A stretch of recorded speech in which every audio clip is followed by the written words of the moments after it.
In the town of Noura, the first light of dawn brought life to its cobbled streets. Merchants busily prepared their stalls, and the aroma of freshly baked bread filled the air. Among them, Zaid, a skilled craftsman, carefully arranged his wooden carvings, his mind clouded with doubt about whether his work would ever be enough.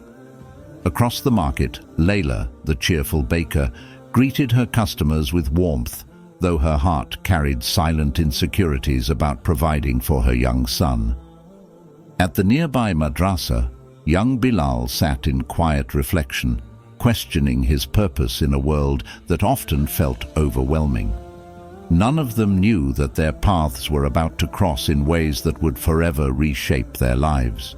What began as ordinary days would soon lead them on a journey guided by the wisdom of Islamic teachings, one that would uncover the source of true self-confidence rooted in faith, resilience, and a deep trust in Allah's plan.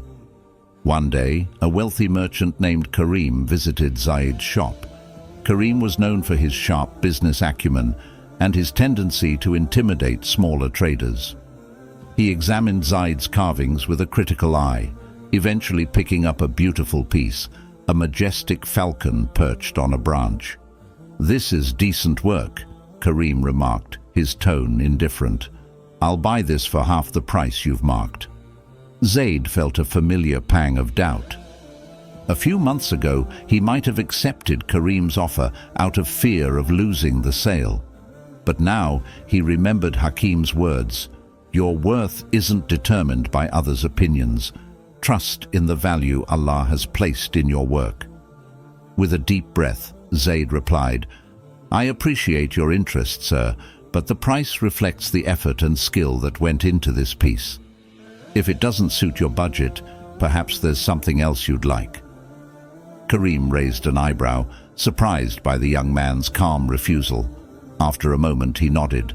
"Very well," he said, paying the full price. As he left, Zaid felt a surge of pride, not because he had made a sale, but because he had stood firm in his principles. Meanwhile, Layla's journey continued in her bakery, where she began incorporating Islamic teachings into her daily interactions.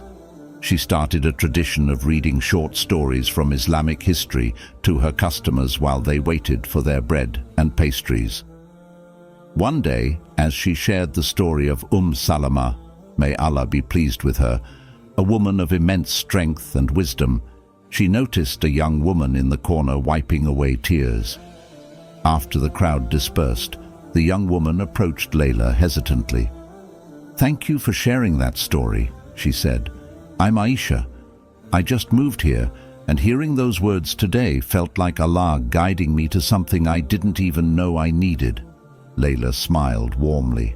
"Aisha, we all need reminders of Allah's wisdom. Tell me, how can I help you?" Over the weeks that followed, Layla and Aisha developed a close bond.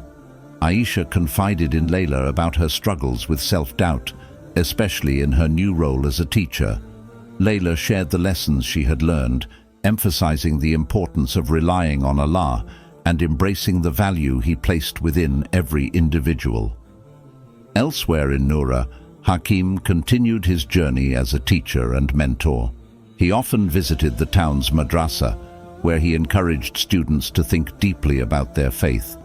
One day, he introduced a profound question to his young audience. "Children, what do you think makes someone truly confident?" he asked. The room buzzed with answers. "Being strong, knowing a lot, having money." Hakim smiled and shook his head. "Confidence doesn't come from strength, knowledge, or wealth alone. It comes from knowing that you are fulfilling the purpose Allah has given you. A tree doesn't doubt its ability to grow tall because it trusts the Creator who designed it. We too must trust in Allah's plan for us." Among the students was a boy named Bilal, who rarely spoke up in class. Inspired by Hakim's words, Bilal raised his hand. "But what if we don't know what our purpose is?" he asked. Hakim's face softened. "Ah, a wise question," he said. "Finding your purpose begins with seeking knowledge.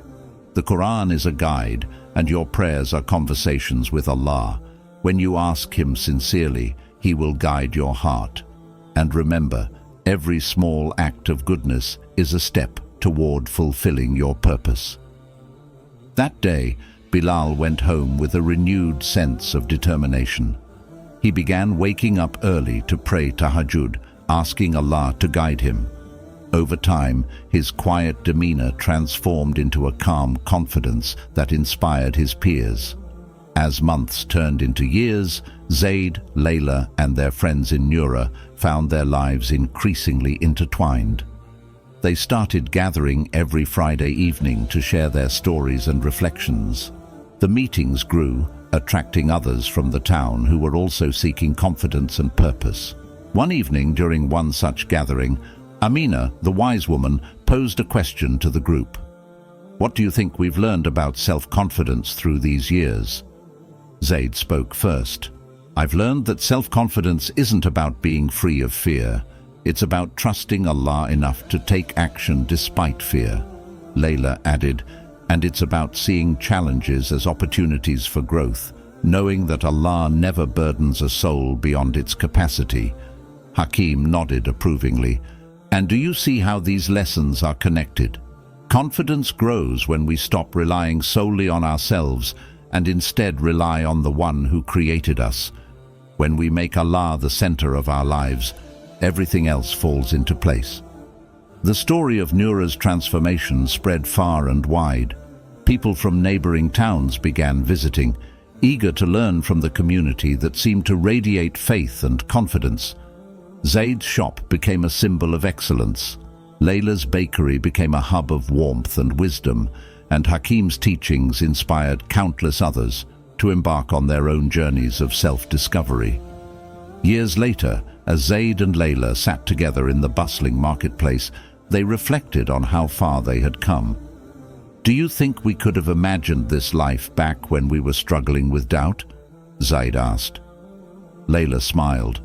"No, but that's the beauty of trusting Allah. He takes us places we never dreamed we could go." If this story inspired you, don't let it end here.